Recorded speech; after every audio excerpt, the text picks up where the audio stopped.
A mi esposo se le metió en la cabeza que mantener a su propia esposa era de tontos, y exigió que dividiéramos todo, hasta el costo de la boda. La hoja de cálculo sobre la mesa parecía inofensiva al principio, solo filas y columnas y pequeños recuadros de colores como los presupuestos que yo solía hacer en mi vieja vida de marketing, pero la forma en que mi esposo me miraba leerla hizo que se me hiciera un nudo en el estómago, antes incluso de llegar al final. Tenía los codos plantados en el borde de la mesa, los dedos entrelazados, y la mandíbula tensa de esa manera que significaba que ya había ensayado todo esto en su cabeza y que nada de lo que yo dijera iba a importar. Y por un segundo pensé realmente que estaba a punto de decirme que había perdido su trabajo, o que había topeado alguna tarjeta en secreto. En lugar de eso, se aclaró la garganta como si estuviéramos en una junta, y me dijo que había estado pensando mucho sobre la sociedad en pareja y la justicia y cómo las cosas tenían que cambiar. Que es justo lo que nunca quieres escuchar cuando todavía tienes un tenedor en la mano y hay guisado en tu plato. Seguí las pequeñas etiquetas ordenadas hacia abajo en la hoja: vivienda, servicios, el súper, seguros, todo dividido en dos columnas marcadas con su nombre y el mío. Y luego su voz como que se desvaneció en el ruido de fondo hasta que vi una línea que de alguna manera me había saltado la primera vez que mis ojos recorrieron la página. Había una sección llamada Gastos pasados, y debajo de eso había una línea gorda que decía Costos de la boda con un número tan grande al lado que por un segundo honestamente pensé que era una broma. Lo miré y él sonrió con esa sonrisa rígida, casi orgullosa, y dijo que había hecho las cuentas y calculado cómo se vería una división retroactiva justa, ahora que nos estábamos moviendo hacia una fase más equitativa. Y ese fue el momento en que algo en mi pecho se entumeció por completo, porque me di cuenta de que mi propio esposo me estaba pidiendo que le pagara nuestra boda. No grité, lo cual honestamente me sorprendió tanto como cualquier otra cosa, porque mi primer instinto fue aventarle esa hoja de cálculo en la cara y preguntarle si había perdido la cabeza. Solo me quedé sentada ahí mirando el papel mientras él hablaba sobre las relaciones modernas y cómo los tipos del trabajo le hicieron darse cuenta de que había estado cargando con todo sobre su espalda como un proveedor anticuado. Y qué tonto sonaba eso cuando todos los demás en su grupo de amigos estaban dividiendo las cosas a la mitad. Soltaba la palabra sociedad en cada dos oraciones hasta que sonaba como jerga corporativa, y cada vez que lo decía, casi podía escuchar a un compañero de trabajo suyo en particular en la habitación con nosotros, ese que no dejaba de citar últimamente, el tipo al que le encantaba quejarse de que se aprovecharan de los hombres. Empujé mi plato lejos, porque de repente no podía tragar nada, y le pregunté por qué demonios pensaba que yo debería devolverle dinero que sus padres habían insistido en gastar para hacer una fiesta en la que yo apenas había tenido voz ni voto. Mantuvo la voz tranquila, como si estuviera calmando una situación con un cliente difícil, y dijo que no se trataba de un castigo, que se trataba de equilibrar la balanza, y que si empezábamos de cero como iguales, entonces solo tenía sentido rendir cuentas del pasado. Solo seguí mirando el número, pensando en cómo 7 años antes él había sostenido mis manos y me había dicho que un hombre de verdad provee para que yo nunca tuviera que preocuparme por el dinero.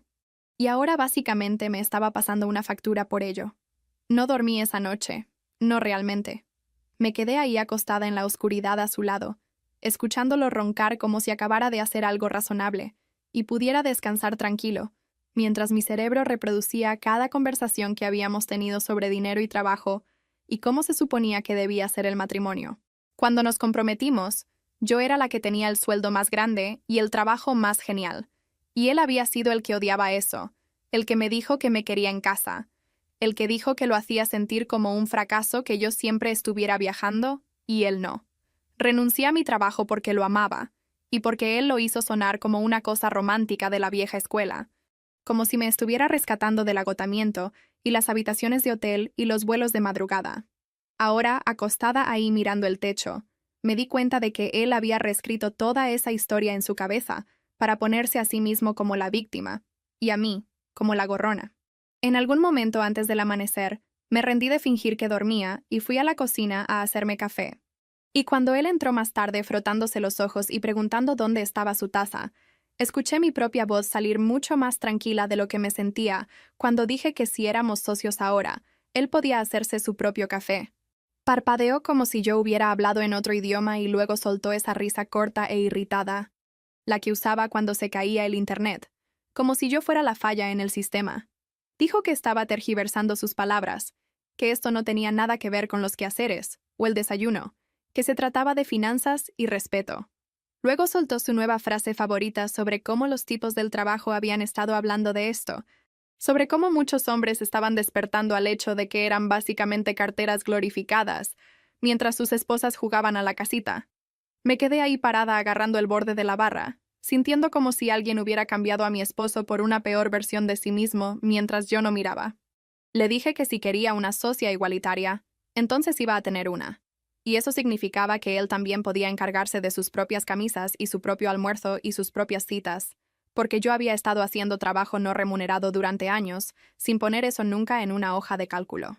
Puso los ojos en blanco y me dijo que estaba siendo dramática, que él solo estaba tratando de tener una conversación adulta, y luego dejó su taza vacía en el fregadero como un punto final. Después de que se fue al trabajo, me senté a la mesa con esa estúpida hoja de cálculo y mi laptop, y abrí la cuenta de correo que no había usado desde antes de casarnos. Se sintió como abrir una cápsula del tiempo de mi vieja vida, llena de boletines de conferencias de marketing y mensajes de gente con la que no había hablado en años, y en medio de todo ese polvo digital, había un asunto que hizo que el corazón se me subiera a la garganta.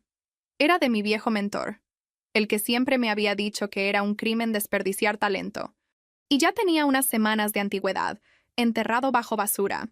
Había escrito preguntando si estaba abierta a tomar un pequeño proyecto de consultoría para un cliente que necesitaba ayuda con una campaña a corto plazo, y había agregado esta línea sobre entender si yo ya había pasado página, pero queriendo al menos darme la opción. Me senté ahí leyéndolo 3 veces, sintiendo lágrimas ridículas picarme en los ojos porque se sentía como una mano extendiéndose desde una versión pasada de mí que casi había olvidado. Mi primer instinto fue cerrar la laptop y fingir que nunca lo había visto, porque empezar de nuevo a mi edad después de tantos años fuera del juego sonaba aterrador. Pero luego miré la hoja de cálculo otra vez, a ese número junto a costos de la boda, y algo dentro de mí se rompió lo suficiente. Lo llamé.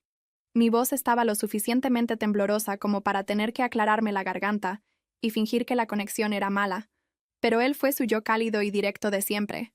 Y me dijo que el proyecto seguía abierto porque el cliente se había tardado en decidir. Dijo que recordaba lo buena que yo había sido en esto, que no tenía duda de que podía volver a entrar, y quise decirle que yo ya no era esa persona, que pasaba mis días lavando ropa y asegurándome de que la despensa estuviera surtida, y fingiendo que eso era suficiente. En lugar de eso, dije que sí. Acepté tomar el proyecto, enviar una propuesta para el final de la semana, y en el segundo en que colgué, me solté a llorar ahí mismo en la cocina, porque estaba aliviada y aterrorizada y furiosa todo al mismo tiempo. Sentí como si le estuviera poniendo el cuerno a mi propio matrimonio solo por decir sí a algo que era para mí. Esa noche, cuando mi esposo llegó a casa, la cocina no estaba llena de los olores usuales de la cena, y no había una fila ordenada de toallas dobladas en la barra esperando a que él las llevara al closet. Yo estaba en el sofá con mi laptop abierta y notas esparcidas a mi alrededor, y su cara hizo esa pequeña mueca de confusión como si hubiera entrado en la casa equivocada.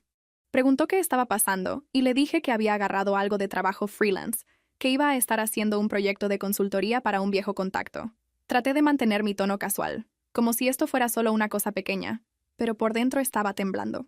Frunció el ceño y preguntó por qué no le había dicho que siquiera estaba buscando. Y dije que porque acababa de decidir decir que sí. Me recordó lo difícil que sería hacer malabares con todo, que tomar trabajo ahora encima de las cosas de la casa sería estresante, y solo lo miré y le dije que si quería que le pagara la boda, necesitaba ingresos, ¿verdad?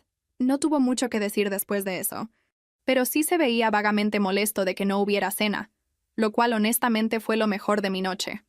Al día siguiente, mientras él estaba en el trabajo, hice algo que se sintió tanto mezquino como completamente necesario. Me senté con un cuaderno en blanco y empecé a hacer una lista de cada cosa que yo hacía de manera regular para mantener nuestras vidas funcionando. Limpiar, cocinar, lavar ropa, planear comidas, el súper, agendar citas, organizar papeles, administrar facturas que él ni siquiera veía porque yo solo me aseguraba de que todo estuviera domiciliado. Todo. Luego abrí una pestaña de búsqueda y busqué las tarifas promedio por hora para limpiadoras de casas, chefs personales, servicios de lavandería, mandaderos, cuidado de niños aunque no teníamos hijos todavía, solo para ver los números subir en mi cabeza. Le di a cada tarea un número conservador de horas por semana y lo multipliqué. Y cuando finalmente sumé todo, me reí. esa risa corta y amarga, porque el total era más de lo que yo había ganado en mis primeros días de marketing.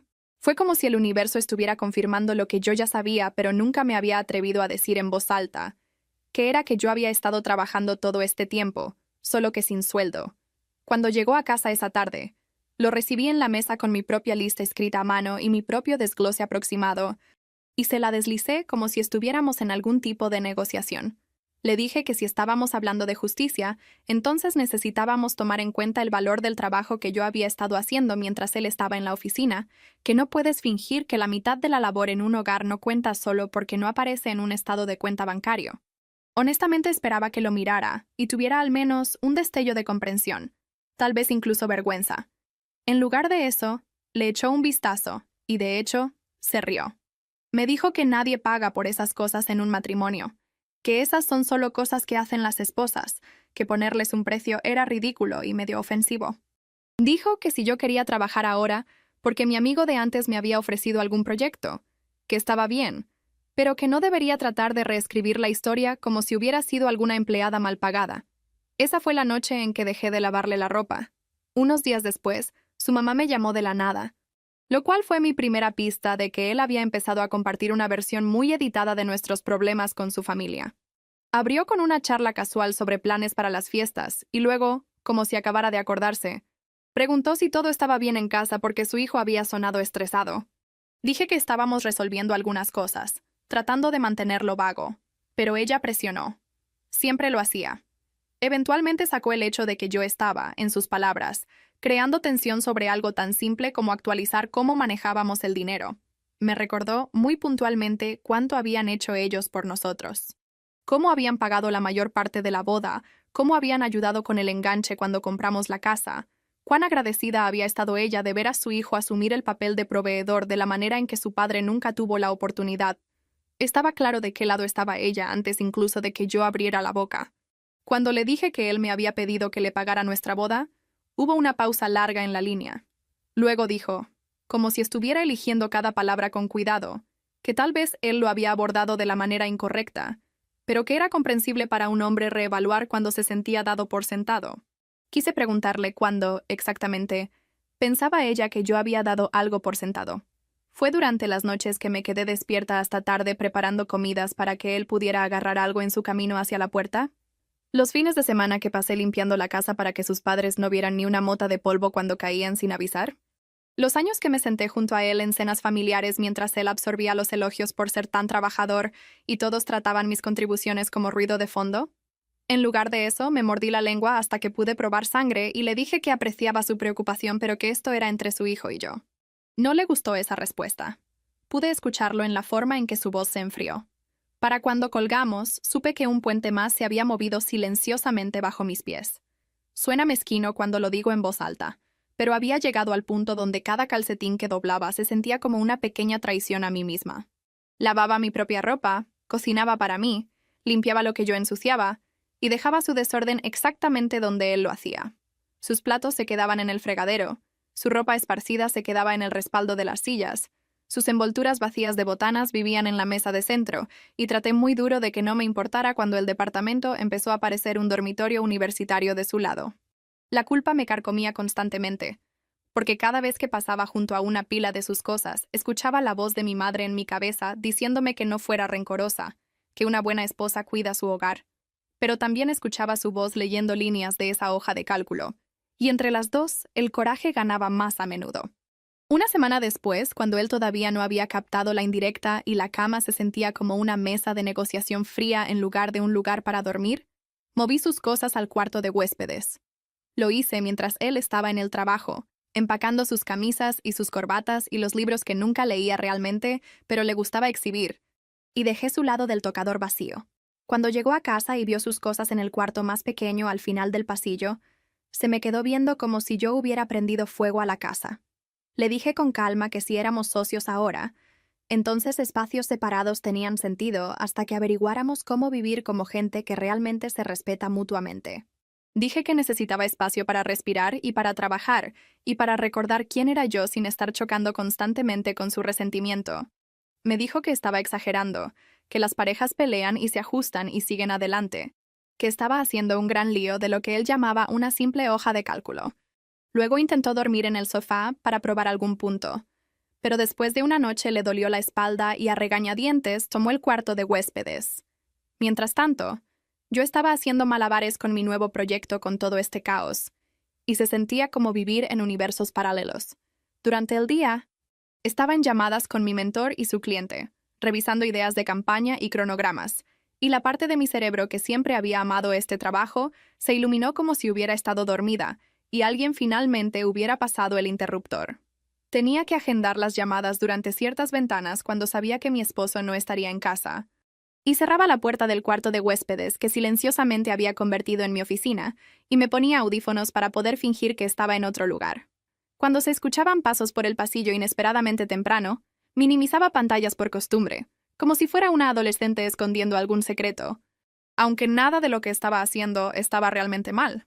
Aún así, no le dije el alcance completo del proyecto, cuántas horas me estaba tomando, o cuánto estaba ganando, porque algún instinto privado de supervivencia se había activado y me susurraba que tal vez esta vez necesitaba algo que fuera solo mío. Conforme pasaban las semanas, noté que su nuevo tema de conversación favorito, además de qué tan agotado estaba por ser el único que realmente ganaba dinero en la casa, era su compañero de trabajo. Ya nunca usaba su nombre conmigo, solo decía que uno de los tipos del trabajo dijo esto o aquello, o que un amigo de la oficina había pasado por algo similar, y cada vez sus opiniones se alineaban perfectamente con lo que este hombre supuestamente pensaba. Empezó a decir cosas como que los hombres en estos días no pueden ser demasiado cuidadosos, que nunca sabes cuándo una relación va a explotar y dejarte sin nada, y que los vatos tenían que cuidarse entre ellos. Una noche, cuando pensó que yo estaba en la recámara, lo escuché en el pequeño rincón de la oficina en el teléfono, con la voz baja y tensa. Decía que solo estaba tratando de hacer las cosas de la manera correcta, que no quería que lo agarraran desprevenido, que había visto a otros hombres ser llevados a la corte y perderlo todo. Me paré en el pasillo escuchando, sintiéndome como una espía en mi propia vida. Y esa fue la noche en que abrí una cuenta separada en un banco diferente usando mi teléfono, y puse el primer pago del proyecto directo en ella. Me dije a mí misma que no era un guardadito secreto dramático, que simplemente estaba haciendo práctica. Pero igual me sentí ridícula haciéndolo. Tomé capturas de pantalla de los estados de cuenta y los guardé en una carpeta con un nombre aburrido en mi laptop, y cada vez que se pagaba una factura, movía ese dinero a la cuenta y dejaba nuestra cuenta conjunta intacta tanto como fuera posible. Se sentía como construir un pequeño bote salvavidas tabla por tabla mientras fingía que en realidad no estaba planeando saltar del barco.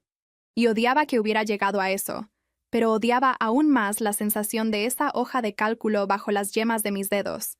Se convirtió en este hábito silencioso, revisar el saldo de mi cuenta secreta cuando él estaba en la regadera o fuera con amigos, viendo el número subir lentamente, sintiendo una pequeña chispa de seguridad cada vez. Entre más me alejaba de la labor no remunerada en nuestra casa, más escalaba él. Primero fueron pequeños comentarios sobre cómo se veía el lugar, luego suspiros cuando tenía que escarbar por calcetines limpios, o se daba cuenta de que no había cena esperando. Luego se movió hacia estos largos discursos sobre cómo se sentía irrespetado y dado por sentado, lo cual honestamente era el colmo viniendo de un hombre que había convertido nuestro matrimonio en una factura retroactiva. Empezó a agitar la hoja de cálculo otra vez, esta vez con pequeñas notas garabateadas en los márgenes sobre intereses e inflación, y cómo en realidad yo debía aún más si queríamos ser precisos. Se sentaba frente a mí y golpeaba una pluma en la mesa, hablando sobre plazos para cuándo planeaba yo empezar a contribuir mi mitad, salpicado con desviaciones sobre cómo las esposas flojas en estos días no tenían idea de cuán agradecidas deberían estar. Podía sentirme haciéndome chiquita y afilándome al mismo tiempo. Por un lado, todas esas voces de mi infancia seguían diciéndome que estaba siendo malagradecida, que las buenas esposas se aguantaban y se ajustaban. Por otro lado, otra voz, la que sonaba sospechosamente como mi mentor, seguía diciendo que esto era una locura, que no estaba loca por sentirme usada. Eventualmente, después de un fin de semana particularmente agotador, donde él se pasó todo el tiempo haciendo comentarios sarcásticos sobre mis llamadas de trabajo y la pila de ropa sucia, hice una cita con un abogado de divorcios. Lo hice en mi hora de comida en un día en que él pensaba que yo estaba en el súper, sentada en mi carro en el estacionamiento mientras el aire acondicionado zumbaba y mis manos temblaban en el volante. La oficina de la abogada olía a café y tinta de impresora, y había diplomas enmarcados en la pared que me hacían sentir como una niña sentada en la oficina del director. Le conté todo, empezando mucho antes de la hoja de cálculo, porque se sentía deshonesto fingir que todo esto empezó en una cena. Hablé sobre renunciar a mi trabajo por insistencia de él, sobre las promesas que había hecho, sobre la forma en que su tono había cambiado una vez que sus compañeros de trabajo empezaron a alimentarlo con historias de terror. Le conté sobre la línea de la cuenta retroactiva de la boda que él pensaba que era razonable, y sobre mi cuenta bancaria secreta, y sobre cómo él parecía estar armando un caso en su cabeza donde yo era una gorrona floja. Ella escuchó sin interrumpir, lo cual casi me hizo llorar más que cualquier cosa que dijo, porque había estado explicándome y defendiéndome por tanto tiempo que el silencio se sintió como un alivio. Cuando terminé, ella dijo muy calmada que lo que él estaba haciendo tenía un nombre: control financiero.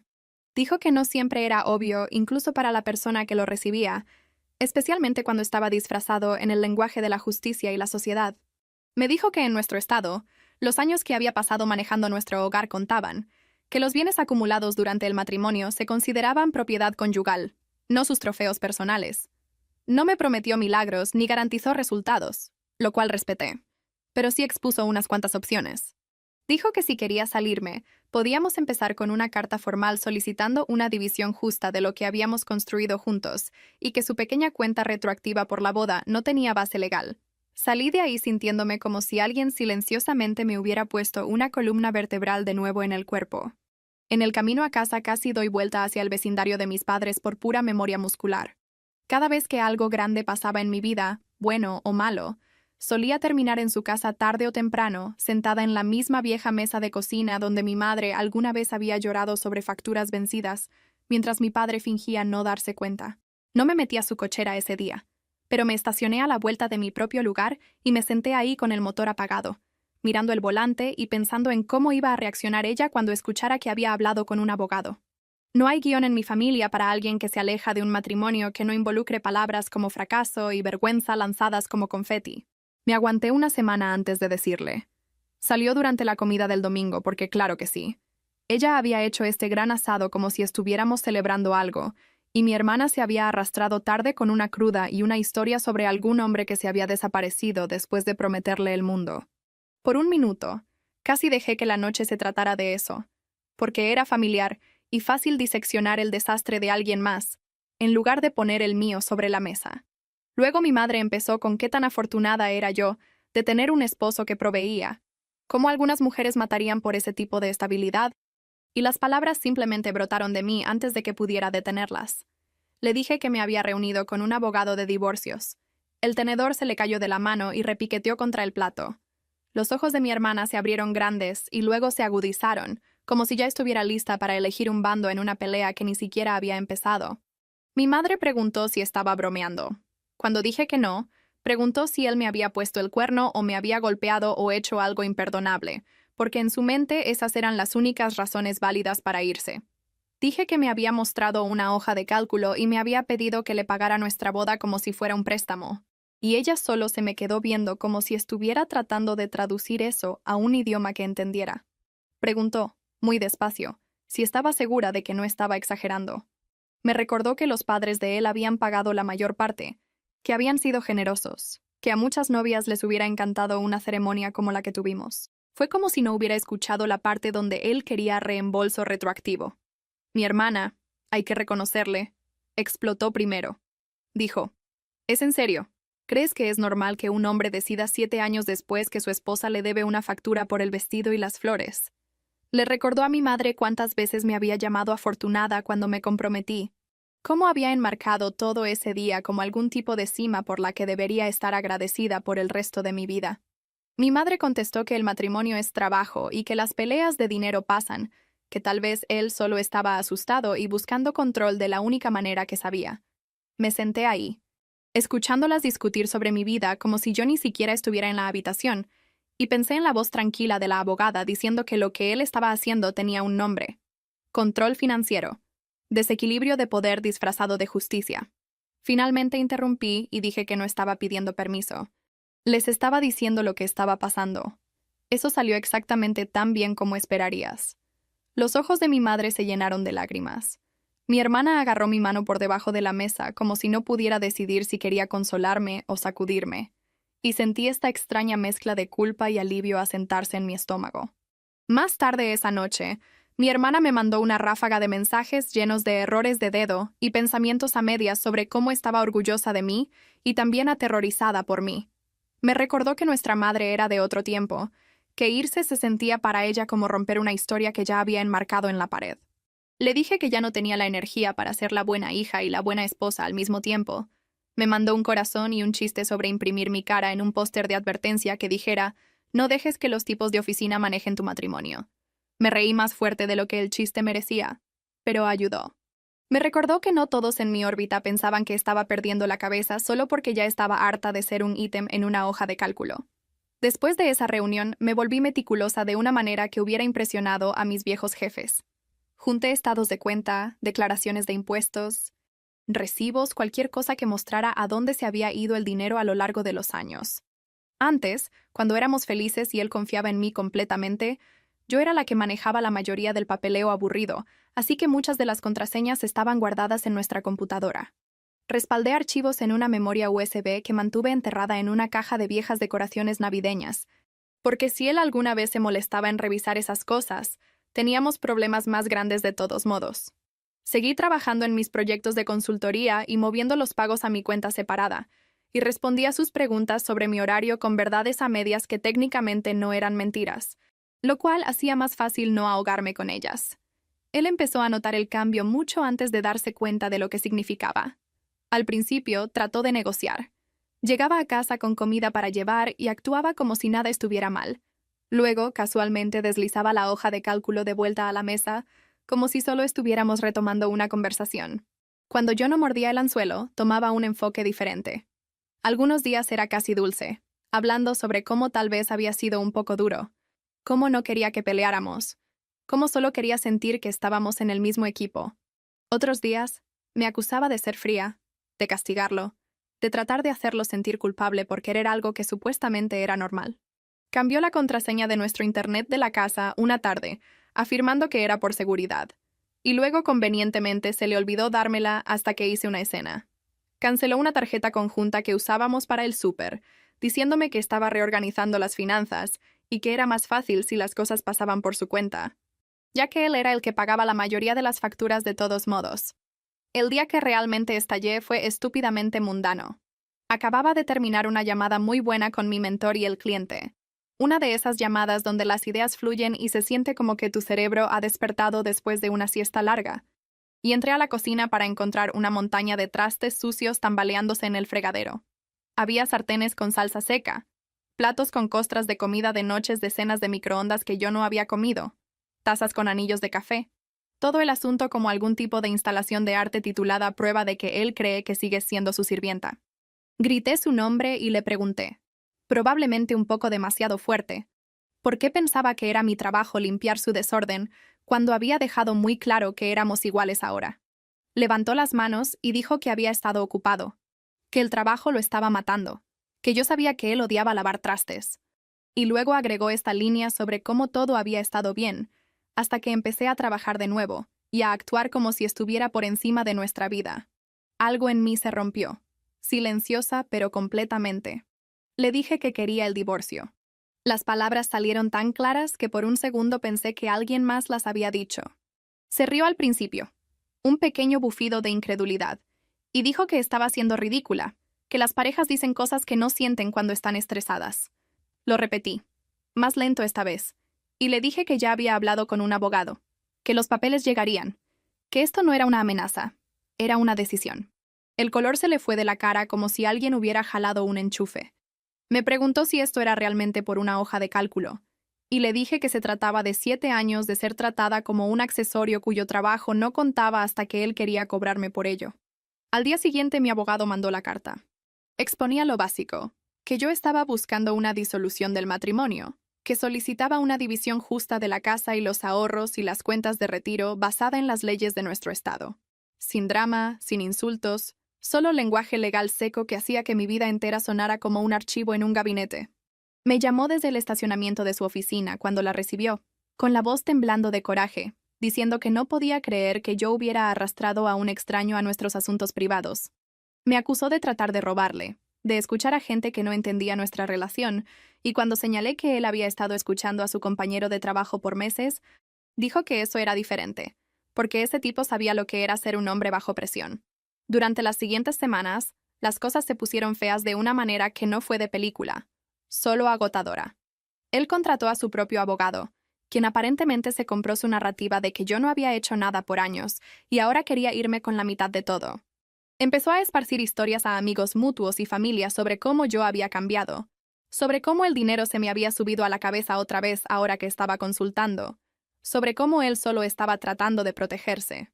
En su versión, yo lo había abandonado, no solo ahora con este divorcio, sino antes cuando renuncié a mi trabajo también, porque aparentemente no había manera de hacerlo bien. Cada vez que alzaba la voz, se convertía en prueba de que yo era inestable. Cada vez que no respondía a sus textos de inmediato, se convertía en prueba de que no me importaba. En medio de todo esto, me ofrecieron un puesto permanente con el cliente para el que había estado consultando. No era llamativo, solo un rol de marketing estable en una compañía que quería a alguien que pudiera manejar campañas sin que la llevaran mucho de la mano, pero para mí sonó como alguien pasándome una cuerda cuando sentía que me estaba resbalando por un acantilado.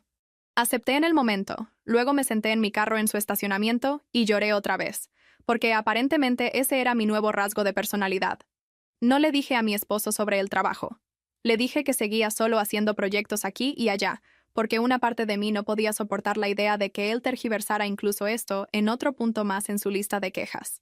Fuimos a mediación porque eso es lo que la corte requiere antes de dejarte destrozar al otro frente a un juez. Nos sentamos al otro lado de una mesa con nuestros abogados a los lados, y una persona neutral en el medio cuyo trabajo era fingir que todo esto era solo un trato de negocios que salió mal. Su abogado repitió la misma línea una y otra vez, que mi contribución había sido mínima y emocional, mientras que la suya había sido concreta y financiera. Mi abogada deslizó con calma copias de viejas declaraciones de impuestos sobre la mesa, resaltando los años cuando mi bono había pagado renovaciones de la casa y liquidación de deudas cuando yo todavía trabajaba, y el mediador asintió como si estuvieran calificando un examen. En un punto, su abogado hizo una oferta que sonaba insultantemente baja, el tipo de número que podría haber tentado a una versión de mí que solo quería terminar con esto y nunca ver a ninguno de ellos otra vez. Mi abogada se inclinó y susurró que no tenía que aceptarla, que estaba bien decir que no, que esto se trataba del resto de mi vida, no solo los próximos meses. Dije que no. Mi voz tembló otra vez, porque aparentemente mis cuerdas vocales no habían recibido el memo de que estaba tratando de ser una persona diferente ahora, pero igual lo dije. Salimos de esa sesión sin un trato. Y me fui a casa a mi pequeño departamento rentado, y me dejé caer boca abajo en la cama y me permití pensar, solo por un segundo, que tal vez esto me quedaba grande. Eventualmente, sin embargo, el estira y afloja lo desgastó más a él que a mí. Otra ronda de mediación, otra pila de documentos, otra explicación tranquila de mi abogada sobre lo que la ley realmente decía contra lo que su amigo del trabajo pensaba que decía, y finalmente hubo una oferta que no me hizo querer voltear la mesa. Era más de lo que yo había visto alguna vez en mi cuenta personal de una sola vez y menos de lo que había esperado en papel, lo cual probablemente significa que era genuinamente justo. Firmé el acuerdo con la mano temblando, no solo por lo que significaba ahora, sino por lo que representaba sobre la chica que se había alejado de su carrera por una promesa. Y ahora, lentamente, se estaba arrastrando de regreso. Cuando el divorcio se finalizó, sucedió en esta pequeña sala de tribunal que no se parecía en nada a las de la televisión. No hubo discursos dramáticos, ni martillazos de juez, solo un juez leyendo papeleo con voz aburrida mientras un secretario sellaba cosas.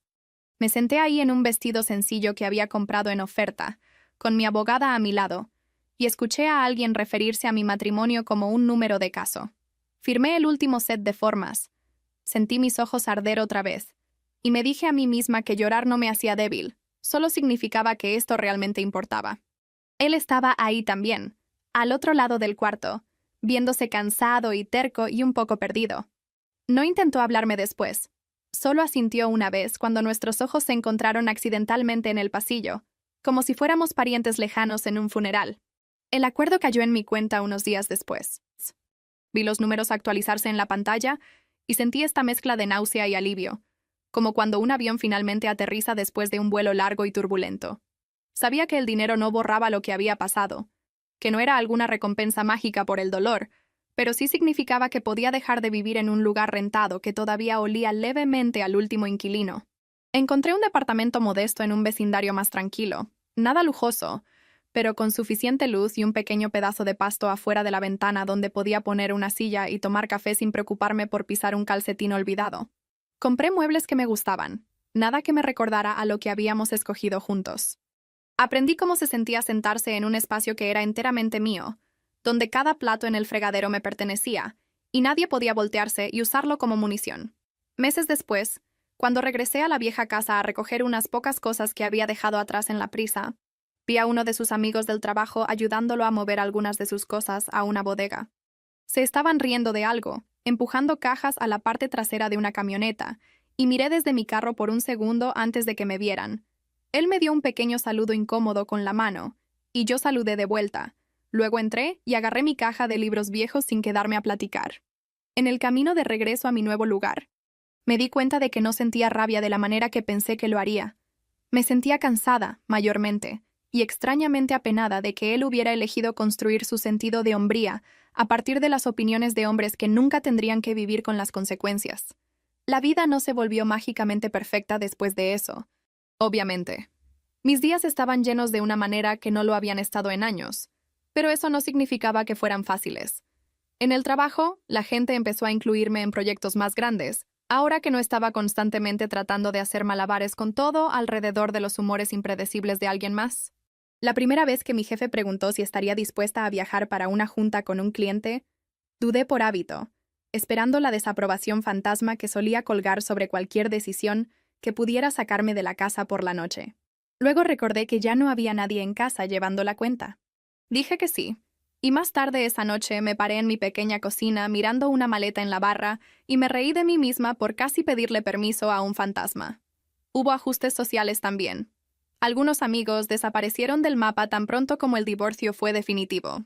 Como si mi estado de soltera fuera contagioso, y no pudieran arriesgarse a pegárselo. Otros me sorprendieron apareciendo con más fuerza de la que nunca lo habían hecho cuando mi vida se veía más armada desde afuera. Una pareja me invitó a sus noches de juegos e hicieron un punto de no sentarme en el extremo de lástima de la mesa. Una compañera de trabajo que se volvió amiga me arrastró a una noche de trivia en un bar, y me presentó como su brillante compañera de equipo, en lugar de como una recién divorciada, lo cual se sintió pequeño y enorme al mismo tiempo. Ser tratada como una persona completa en lugar de como la mitad de una unidad rota le hizo algo a mi cerebro que todavía no estoy segura de cómo describir. Toparme con gente de mi viejo vecindario fue menos divertido. Una vez, en el pasillo de congelados en la tienda cerca de mi antigua casa, me topé con una de las primas de mi ex. Me dio la sonrisa apretada que la gente reserva para funerales y rupturas feas y preguntó, en ese tono azucarado, ¿cómo lo estaba llevando? Antes de que pudiera contestar, se lanzó a una historia sobre qué tan duro había sido el divorcio para él, cuánto me había amado, cómo nadie es perfecto y tal vez yo había sido muy rápida para hacer todo sobre el dinero.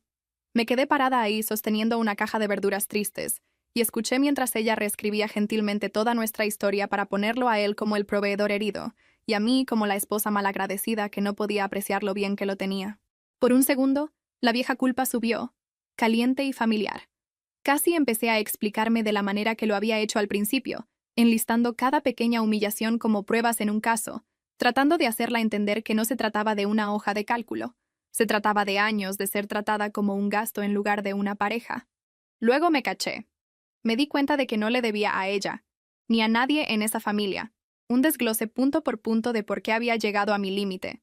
Así que solo sonreí, dije que esperaba que él estuviera haciendo lo que necesitara hacer para ser feliz, y dirigí mi carrito lejos. Mis manos estaban temblando un poco en el mango, pero era el tipo de temblor satisfactorio que viene de mantener un límite por una vez, en lugar de tragarse todo, solo para mantener la paz. Mi nuevo trabajo tenía su propio estrés, y vivir sola otra vez después de años de ser la mitad de una pareja era tanto liberador como solitario en formas que no había esperado. Tuve noches donde me sentaba en mi pequeño sofá con comida para llevar y televisión chafa, y pensaba que tal vez había cometido un error enorme, que tal vez había tirado algo que podría haberse arreglado. Luego recordaba esa hoja de cálculo y su voz, citando a su compañero de trabajo sobre cómo solo los tontos cargaban toda la carga, y sentía esa misma claridad fría asentarse de vuelta en mis huesos. Como 6 meses después del divorcio, estaba en una cafetería cerca de mi oficina, laptop abierta, fingiendo que iba a adelantar un proyecto, y en realidad solo scrolleando a través de nada, cuando alguien se deslizó en el asiento frente a mí sin preguntar. Levanté la vista y ahí estaba él, el compañero de trabajo, el que básicamente había sido un fantasma en mi matrimonio hasta que no lo fue. Se veía exactamente como recordaba de las fiestas de la compañía, un poco demasiado pagado de sí mismo, el tipo de sujeto que pensaba que cada historia se trataba de él si lo dejabas hablar lo suficiente. Sonrió como si fuéramos viejos amigos y preguntó cómo había estado, como si no hubiera jugado un papel estelar en detonar mi vida. Por un segundo pensé en levantarme e irme, solo salir y dejar que la puerta se cerrara detrás de mí en esta salida dramática de película, pero la curiosidad me clavó en mi lugar. Quería saber qué diría, qué historia se había contado a sí mismo sobre todo esto. Así que me quedé. Preguntó por mi trabajo, y cuando le dije que estaba trabajando de nuevo, realmente trabajando, sus cejas se alzaron y dijo que siempre supo que yo tenía madera para eso. Luego, sin perder el ritmo, empezó con estos pequeños cumplidos que eran tan claramente ensayados que era casi gracioso. Que me veía genial, que algunas personas se desmoronan después de un divorcio pero yo claramente no. Que él siempre había pensado que yo era demasiado lista para solo quedarme en casa. Se inclinó un poco demasiado cerca cuando lo dijo, su mano rozando la mía en la mesa, y mi cerebro finalmente captó hacia dónde iba esto. Estaba coqueteando conmigo. No de una manera sutil, de tal vez estoy malinterpretando esto. Abiertamente. Mencionó que mi ex se había tomado la ruptura muy mal, que él había tratado de estar ahí para él como amigo. Y luego soltó esta línea sobre cómo a veces dos personas simplemente no son compatibles, incluso si una de ellas es realmente genial. La implicación colgó ahí entre nosotros como un mal olor. Cuando eso no obtuvo ninguna reacción más que mis cejas subiéndose hasta la línea de mi cabello, fue más lejos. Diciendo cosas como que si nos hubiéramos conocido bajo circunstancias diferentes, quién sabe qué podría haber pasado. Tuve que morderme el interior de la mejilla para no reírme en su cara, porque el descaro era honestamente tan ridículo que daba la vuelta hasta ser entretenido. Le dije tan claro como pude, que no estaba interesada. Él se rió y dijo que entendía, que yo había pasado por mucho, que tal vez era muy pronto, pero sus ojos decían que en realidad no me creía. Después de que se fue, encontré mensajes de él en mi bandeja de entrada de redes sociales, pequeños seguimientos que empezaron casuales y rápidamente cambiaron a sugerencias más abiertas. Escribió que mi ex nunca tenía que saber, que ambos éramos adultos, que merecíamos divertirnos un poco. No respondí a ninguno de ellos. Tomé capturas de pantalla. Las guardé en una carpeta con un nombre aburrido, justo al lado de los documentos financieros y los correos de mi abogada, porque una vocecita en mi cabeza dijo que esto podría no haber terminado. En las semanas después de esa emboscada en la cafetería, seguí reproduciendo toda la interacción en mi cabeza como un mal episodio de algún drama de bajo presupuesto. No porque estuviera tentada, sino porque decía tanto sobre el mundo en el que había estado viviendo sin verlo realmente. Aquí estaba este hombre que se había sentado frente a mi ex y le había dado líneas sobre justicia y sociedad y no ser aprovechado, y en el segundo en que el polvo se asentó tuvo el nervio de actuar como si yo fuera algún tipo de premio disponible. Me hizo cuestionar cada conversación que probablemente habían tenido sobre mí en esas comidas de trabajo, cada chiste a mis costillas disfrazado de preocupación amistosa. Llevé todo ese coraje y confusión a terapia, que es algo que probablemente debía haber hecho años antes de que algo de esto estallara. La terapeuta era esta mujer calmada, ligeramente sarcástica, que claramente había escuchado cada variación de mi historia al menos 10 veces de otras personas. No jadeó con la factura de la boda ni llamó a mi ex un monstruo. Solo inclinó la cabeza y preguntó por qué había tomado esa hoja de cálculo en particular para hacerme finalmente considerar irme. Pasamos sesiones enteras desempacando la manera en que yo había sido entrenada para estar agradecida por ser elegida, cómo me había tragado pequeños compromisos una y otra vez hasta que algo tan absurdo como un cobro retroactivo se deslizó bajo el radar como solo una cosa más que probablemente debería tratar de entender.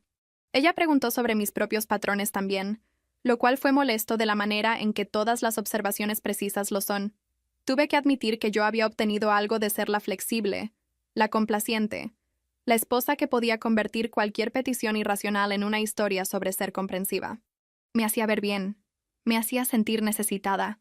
También me borró lentamente, pero esa parte era más fácil de ignorar mientras los cumplidos seguían llegando. Sentada en ese sofá con un pañuelo barato en la mano, tuve que decir en voz alta que yo había participado en que me hicieran a un lado. No porque me gustara ser controlada, sino porque estaba aterrorizada de lo que significaría si dejaba de suavizar todo. Salir en citas, cuando finalmente metí un dedo en eso, fue extraño e incómodo y a veces involuntariamente gracioso. Fui a un puñado de citas casuales con hombres que eran perfectamente buenos en papel y absolutamente incorrectos para mí en la práctica. Estuvo el tipo que me interrogó sobre mi ex como si estuviera recolectando datos para un estudio de caso. El que hizo un chiste sobre que a las mujeres les encanta el drama justo después de que le conté lo básico de mi divorcio. El que visiblemente se crispó cuando dije que yo manejaba mis propias finanzas ahora. Ninguno de ellos eran monstruos.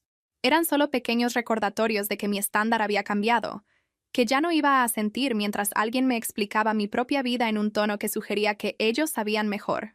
Hubo también noches tranquilas cuando no salía para nada, cuando cancelaba planes porque la idea de ponerme ropa real y hacer charla casual se sentía como un quehacer que no había aceptado.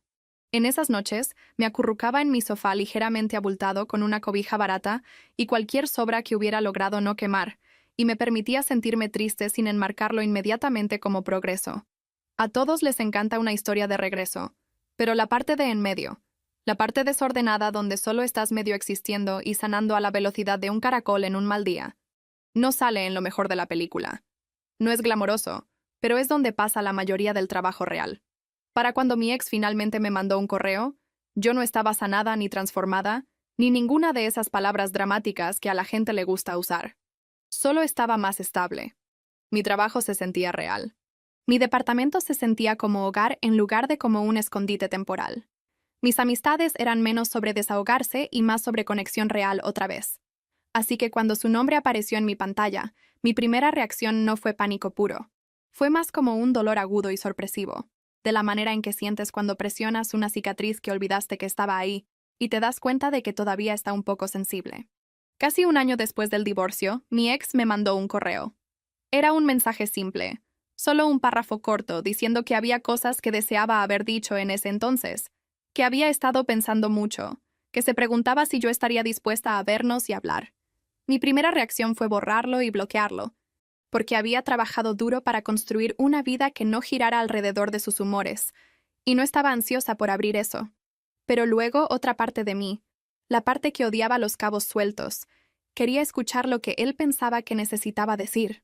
Así que acepté verlo en una cafetería cerca de un parque, así, territorio neutral, mucha gente alrededor, sin riesgo de deslizarme accidentalmente a viejos hábitos, solo porque la cocina olía familiar.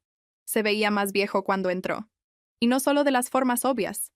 Había líneas en su cara que no habían estado ahí antes.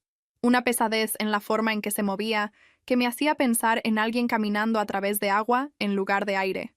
Pidió su bebida y se sentó y por un minuto solo hicimos ese baile incómodo de charla casual sobre el trabajo y el clima y cómo vuela el tiempo. Luego tomó aire y dijo que lo sentía. Sentía lo de la hoja de cálculo, lo de la factura de la boda, lo de escuchar a otra gente más de lo que escuchaba a su propia esposa. Dijo que había estado tomando terapia, que su terapeuta había señalado algunas cosas que le hacían querer esconderse bajo una piedra, como cómo él había equiparado el control con la seguridad, y cómo había estado tan desesperado por no sentirse como un fracaso que me había convertido en el enemigo. Dijo que me extrañaba, que extrañaba lo nuestro.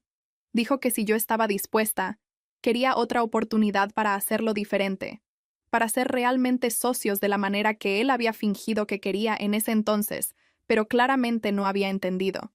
Habló sobre cómo había cortado a algunos de los tipos que solía escuchar, cómo veía ahora que sus consejos venían del miedo y la amargura, no de la sabiduría. Parte de mí quería creerle. Parte de mí se sentó ahí escuchando y pensó que tal vez esta era la versión de él que yo siempre había esperado que apareciera. El resto de mí recordaba cada vez que él había descartado mi trabajo, mi tiempo, mis contribuciones y qué tan fácilmente había aventado esas cosas en una hoja de cálculo cuando alguien le dijo que lo hiciera. Lo dejé hablar hasta que se le acabaron las palabras, hasta que el café en su taza se enfrió y la gente a nuestro alrededor había cambiado al menos una vez. Luego saqué mi teléfono. Abrí la carpeta con las capturas de pantalla y saqué los mensajes de su compañero de trabajo, los que había estado guardando por meses sin saber realmente por qué. Deslicé el teléfono sobre la mesa y le dije que los leyera. Al principio se vio confundido, los ojos moviéndose sobre las pequeñas burbujas como si no estuviera procesando bien lo que estaba viendo. Luego su cara cambió. El color se le fue, su boca se apretó, y su mano se cerró alrededor de la taza tan fuerte que pensé que podría romperse. Me preguntó si yo había respondido. Le dije que no, que lo había cortado sin engancharme, porque incluso en mi momento de mayor enojo, poner el cuerno nunca había sido una opción que yo quisiera. Le dije que solo había guardado los mensajes porque alguna parte de mí había sabido que un día podrían importar. Se le quedó viendo al teléfono como si estuviera lleno de víboras y dijo que esto explicaba mucho, que las cosas entre él y ese compañero se habían puesto raras, que se habían alejado, que no podía poner el dedo en el porqué. No dije lo que estaba pensando, que era que tal vez debió haberse dado cuenta antes de que alguien que lo animaba a tratar a su esposa como un renglón en un presupuesto podría no ser una fuente confiable sobre relaciones. Me miró entonces. Realmente me miró. Y preguntó si saber todo esto cambiaba algo para mí. Si saber que él había sido manipulado, que alguien había estado activamente socavando nuestro matrimonio por su propio ego o diversión, me hacía verlo diferente. Lo pensé. Pensé en qué tan fácil sería colgarle todo a ese tipo, actuar como si mi ex hubiera sido una víctima indefensa de malas influencias. Luego pensé en las noches que había pasado despierta a su lado, mientras él dormía pacíficamente después de soltar granadas emocionales en nuestra vida, sobre qué tan rápido creyó cuando alguien le dijo que yo lo estaba usando, sobre cómo volteó hacia ellos en lugar de sentarse conmigo como una pareja real. Le dije la verdad.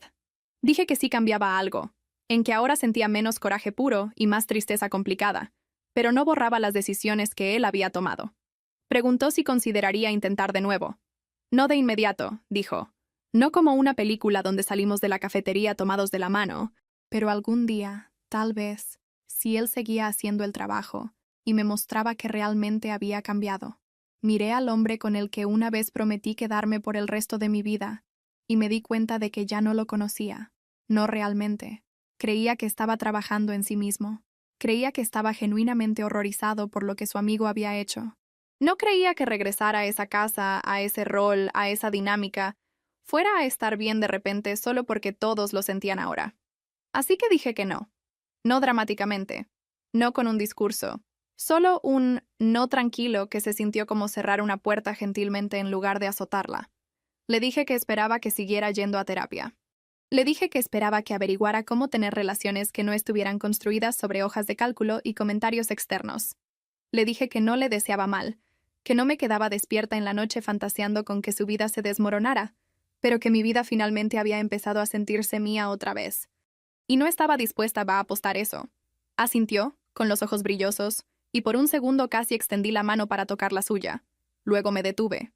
Nos dijimos adiós como gente que alguna vez había compartido todo, y ahora compartía casi nada. Y luego caminé de regreso a mi carro y me senté ahí con la frente en el volante hasta que el zumbido en mi cabeza se calmó. 2 años después, tengo un trabajo que realmente me gusta, un departamento que es mío, y una pareja que no trata mis contribuciones como complementos opcionales. Todavía me estremezco a veces cuando alguien menciona hojas de cálculo, y todavía me cacho sobre explicando decisiones que no necesitan justificación, pero estoy trabajando en ello. Las cicatrices de ese matrimonio no se han ido, pero son más silenciosas ahora. Más como viejas historias que me cuento cuando necesito recordar por qué me fui en lugar de moretones frescos, que sigo picando solo para ver si todavía duelen. Escuché por amigos mutuos que mi ex cortó lazos con ese compañero de trabajo completamente después de nuestra última conversación, que su pequeño grupo de amigos se fracturó cuando la verdad salió a la luz. Espero que haya aprendido algo de eso. Espero que la siguiente persona con la que construya una vida no tenga que enseñarle que el amor no es un balance general y que no puedes mantener una relación sana tercerizando todas tus decisiones a quien sea que grite más fuerte en la mesa del almuerzo. En cuanto a mí, pago mis propias facturas ahora, tomo mis propias decisiones, y cuando alguien trata de decirme que pedir justicia es lo mismo que pedir demasiado, ya no me hago chiquita. Solo recuerdo esa mesa de cena, esa hoja de cálculo, ese momento cuando me di cuenta de que nadie más puede definir mi valor. Ese es el final real. No un vivieron felices para siempre perfecto, Solo la verdad terca y desordenada de que tengo permiso de ocupar espacio en mi propia mesa sin pedir perdón por el asiento.